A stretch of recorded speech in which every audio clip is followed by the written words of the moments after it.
When I started out, I never imagined I would be able to carry 117 of 120 counties and win by 20 points. So it was a statement by the people of Kentucky, I think, that they like having someone from our state be able to help set the national agenda and to look out for Middle America and for Kentucky.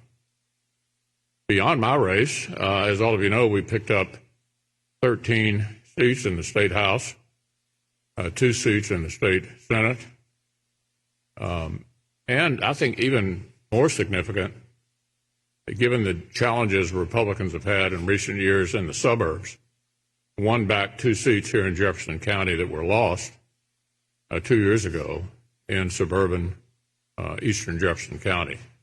Ken Fleming and Jason Nemus won. Well, Jason had actually survived last time and won again.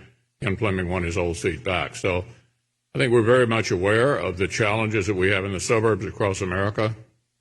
The other thing that's been a Republican challenge really for a number of years, and particularly in recent years, is the gender gap.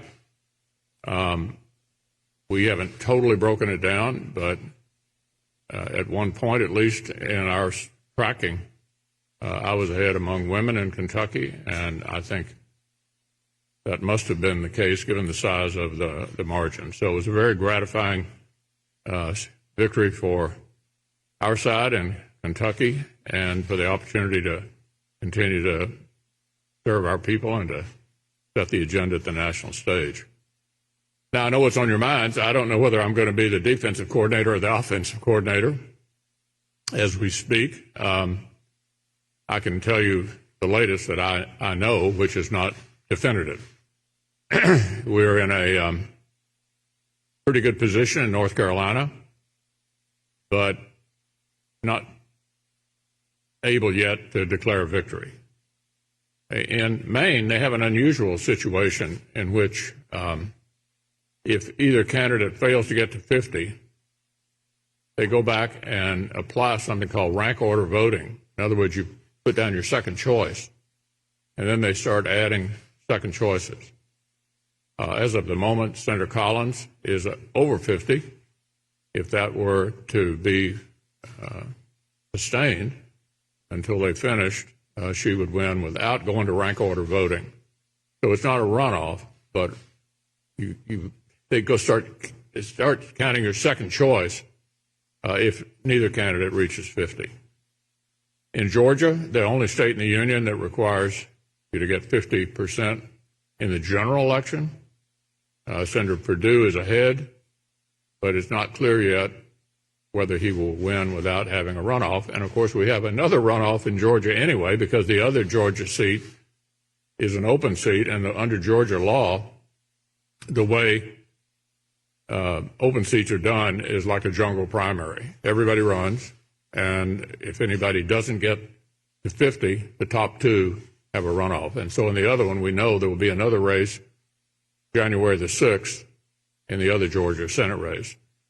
So that's the latest on the control of the Senate, and I'm sure you want to ask about other things. So let me, at this point, throw it open and see where you want to go. Yeah.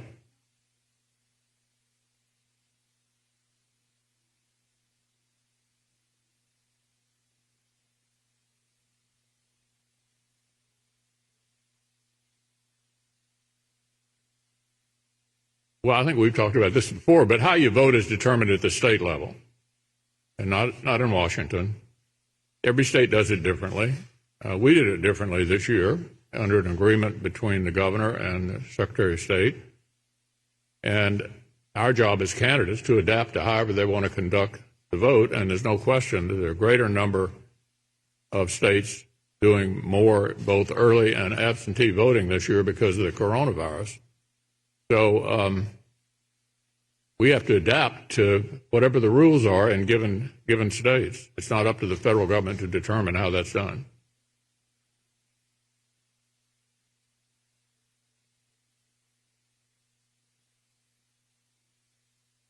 Well, as you know, I don't just sort of engage in random observations about those comments. I can give you my point of view, and I might, if you're talking about the presidential election, I think this underscores the beauty of the Electoral College. You know, everybody's always taking shots at the Electoral College. Imagine if you did not have the Electoral College and you had a close election in the popular vote count. When would the litigation ever stop? What the Electoral College guarantees is you have finality in 50 separate places. 50 separate places you get to a final outcome.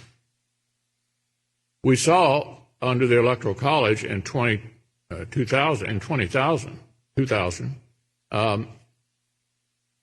close election in one state created a 5-week challenge to get the outcome in the Bush versus Gore decision. So we ought to be grateful for the Electoral College in a close presidential election like this. There will be finality reached in 50 separate places. It may take a while for the voting to finish, and both sides will probably be lawyered up if it's a close election. That's happened before and could well happen this time. Yeah.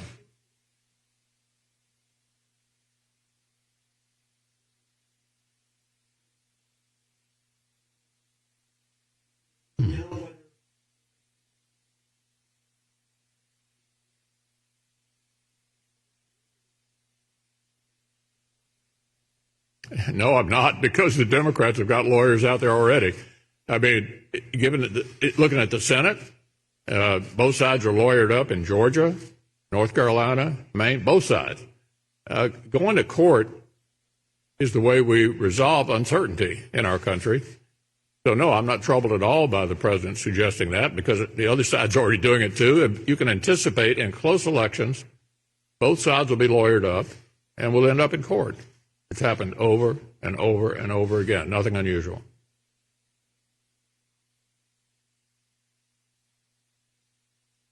I'm having a hard time understanding you.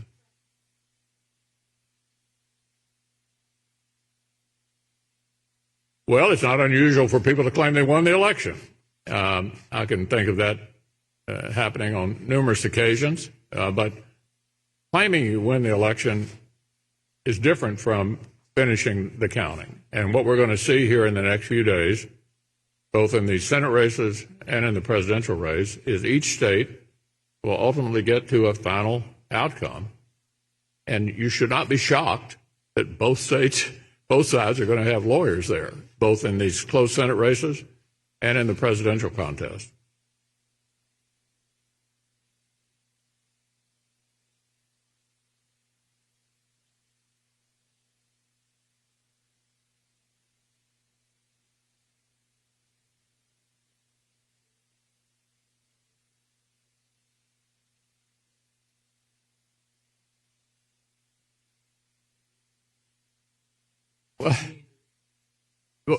But Daniel, the answer is, I don't want to be disrespectful, but I've already answered it. The courts will decide disputes. That's the way we do it in this country. Having close, disputed elections is not unusual. It happens all the time. So I don't think the president should be criticized for suggesting he may have some lawyers, because the other guys are certainly already doing that. And in a close election, you could anticipate in some of these states you're going to end up in court. It's the American way. Yeah.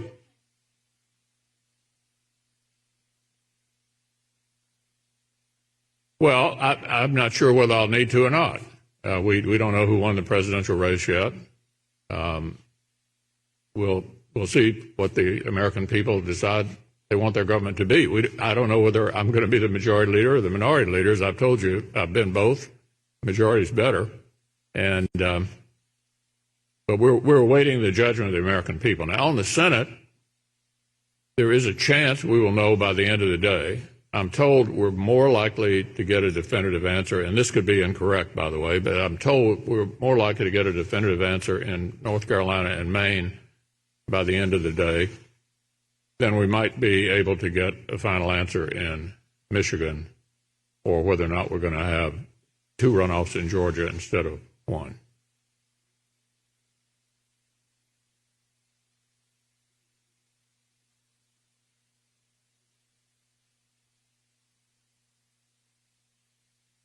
Well,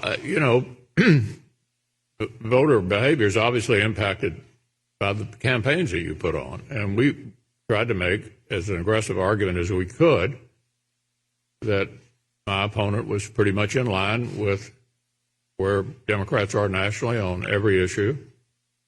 And you heard me say over and over again that that's certainly not where I am, and that I allow Kentucky to punch above its weight. So I think it was a pretty clear choice for the people of Kentucky. And I'm glad they decided that our arguments were better than hers.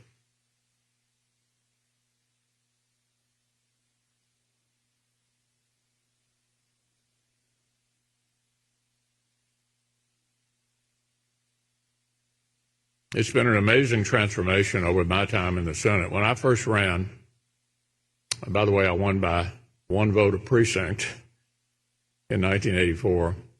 If you drew a line from Bowling Green to Owensboro, there wasn't a single Republican state representative or state senator in all of that area of Kentucky, not one. Today, there's not a single Democrat.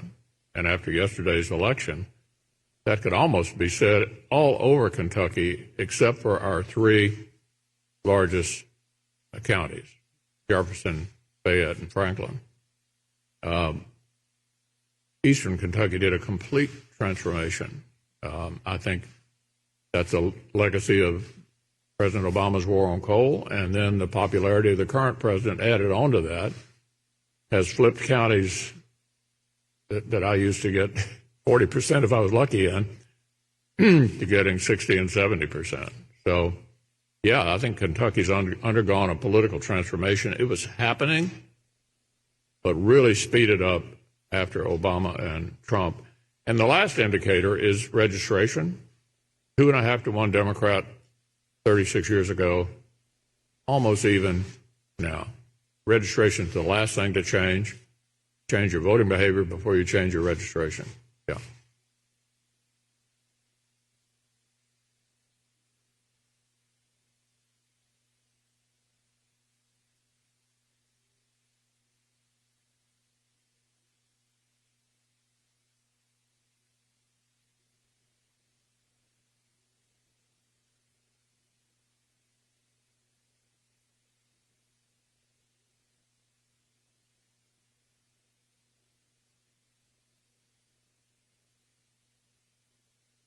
I agree. I'm disturbed by two things that I think we need to do better nationally.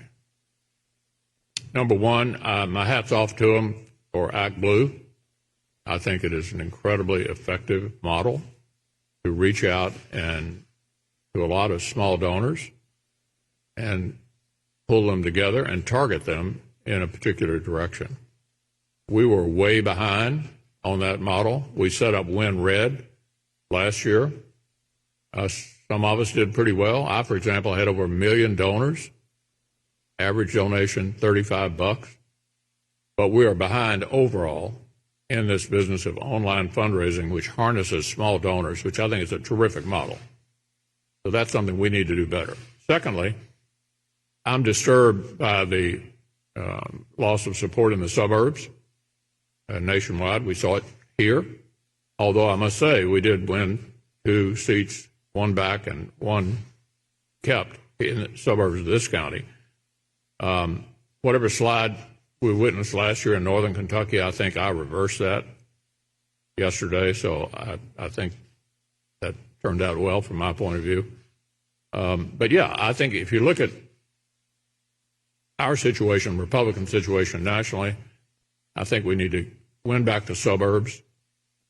We need to do better with college-educated voters than we're doing lately, and we need to do better with women. So nothing's perfect.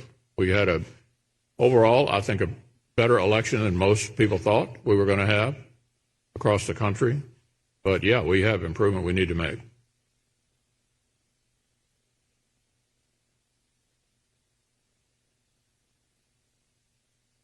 Well, you could argue they have the same problem. You know, why are they getting crushed in rural and small towns? These trends come and go, and if you're smart about it, you try to correct your flaws. And those are things that I think we ought to improve on.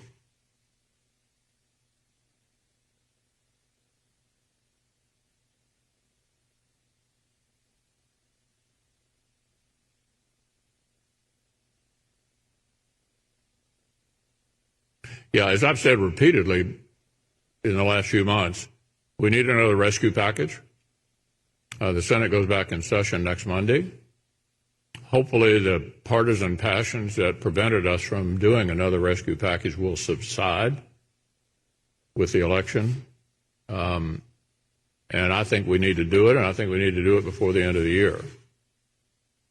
As you noticed, we had some big differences about what to do. The Speaker laid out a $2.5 trillion package with all kinds of things that I felt were simply unrelated to the subject. I laid on the Senate floor, not once, but twice, $500 billion. We can all remember when that was a lot of money, targeting the school situation, the need to replenish the PPP small loan program, which has been an enormous success. 50,000 Kentucky businesses drew down $5.2 billion. Huge success. They need to be replenished. And we need another round for hospitals because clearly the coronavirus is not gone. In fact, we've got it worse now than we had it in the spring, I believe, and I think that's true in a lot of other states. So I think that's job one when we get back, hopefully with a more cooperative situation than we had. And we also need to fund the government. And the Speaker and I agree that we ought to do an omnibus appropriation bill and do it in December, no matter who wins the election. It's a basic function of government that we haven't handled very well in recent years, and we need to do that. So we have two big things to do here before the end of the year, and it won't surprise you to know there's some more judges to do. Won't surprise any of you. And we're going to continue to confirm lifetime appointments to the courts as well.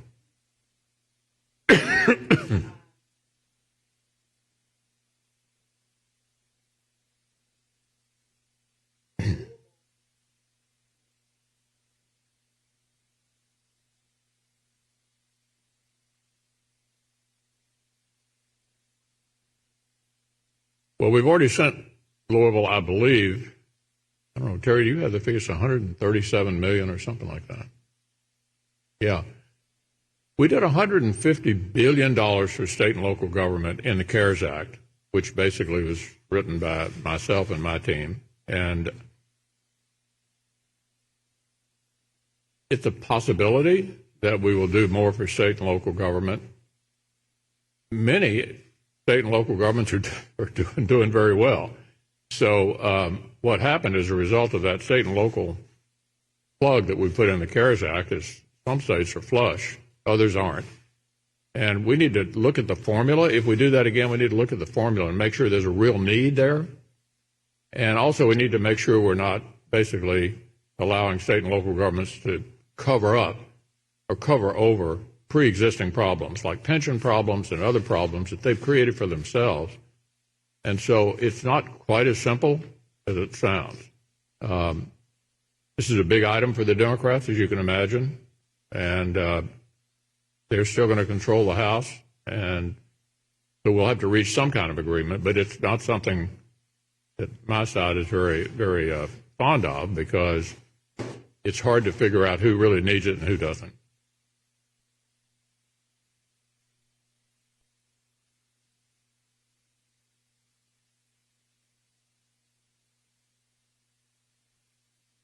Well, as long as until we get the vaccine, we're still here. I mean, you all have seen me emphasize wearing a mask and practice social distancing since May, everywhere I go.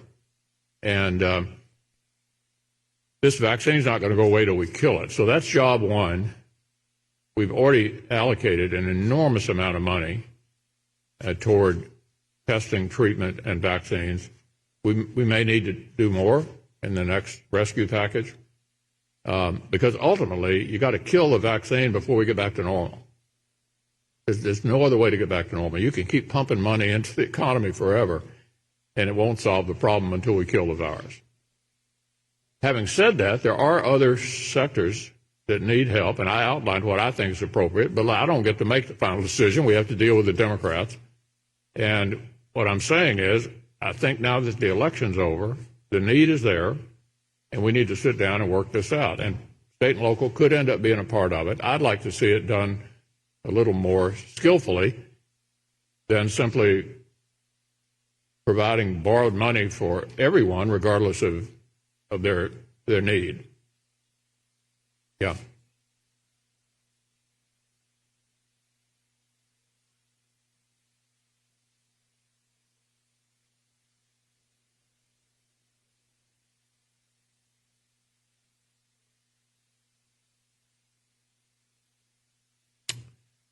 Well, Morgan, it depends on state law as to how they do this. Some states, I think, have adopted a system that strikes me as kind of absurd. I mean, there are a couple of states that literally send out ballots to everybody on the voter rolls. They do that in Washington, D.C. I know people in Washington who live in rental apartments who've received ballots addressed to 6 different people who used to live there at some point. To me, that guarantees the opportunity for fraud. Most states don't do that. There's some verification process that you are who you are. And so it's not a massive problem, but there are systems states can adopt. For example, California has what's called ballot harvesting, which you can go around and collect ballots from people and turn it in for them. Unfortunately, most states don't do that. And my personal view is it's none of the federal government's business how states decide to conduct their elections. I mean, I think that has been for 230 years a state decision, and we have to adapt to how states choose to do it. Perfectly okay to complain about a particular system if you don't like it, but ultimately, if there's a dispute over it, it's going to be resolved in court.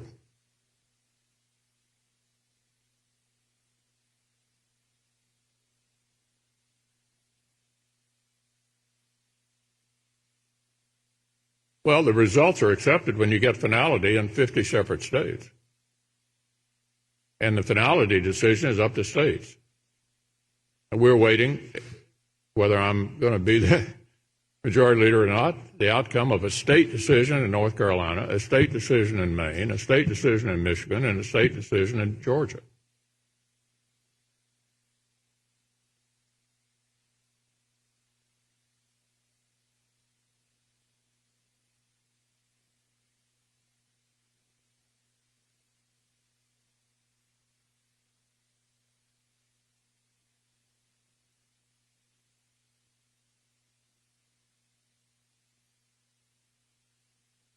Do I feel what?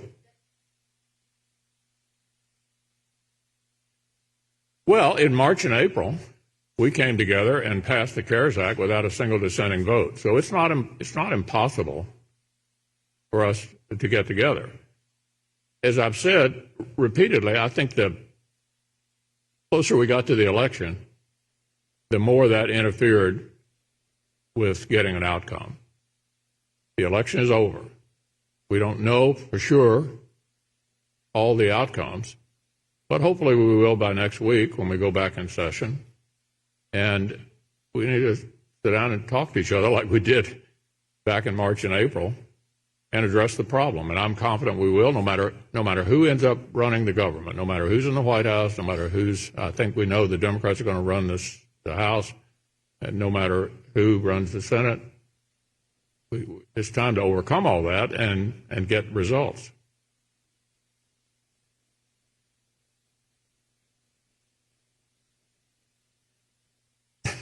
You're trying to get me to answer a question.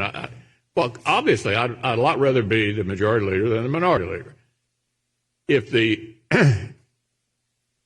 appears that, as of today, at this moment, that we are in a pretty good position in North Carolina and Maine. We may, as I said earlier, know later in the day how that turns out.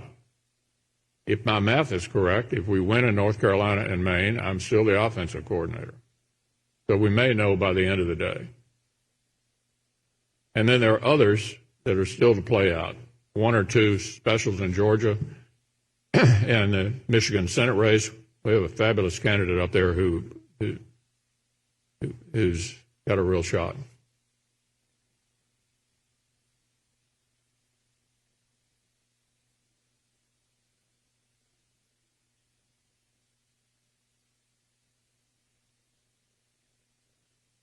Well, I sure hope so.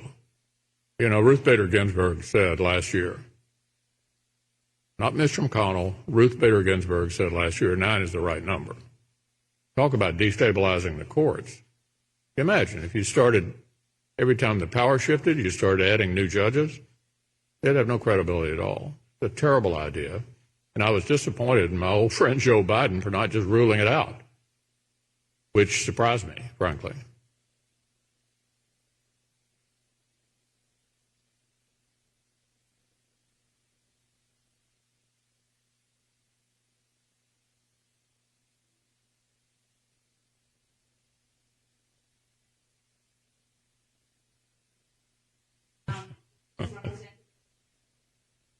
I think the president ran a heck of a race. Everybody was writing him off, said he had no shot, and he went out and literally worked himself to death for the last 2 months with multiple rallies every day and turned it into a cliffhanger against everybody's expectation. So it was an extraordinary campaign. I think it also helped us in our Senate races. The places, with the exception of Maine, the places where we have the best chance of winning are places where it looks like he won. So I'm going to take one more, and I think we've probably covered it. Yeah.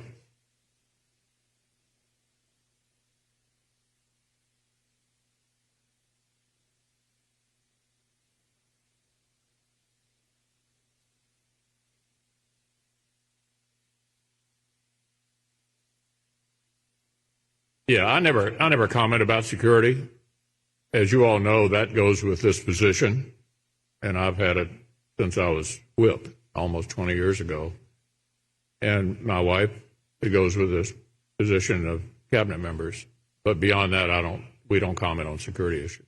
Okay, thanks everyone.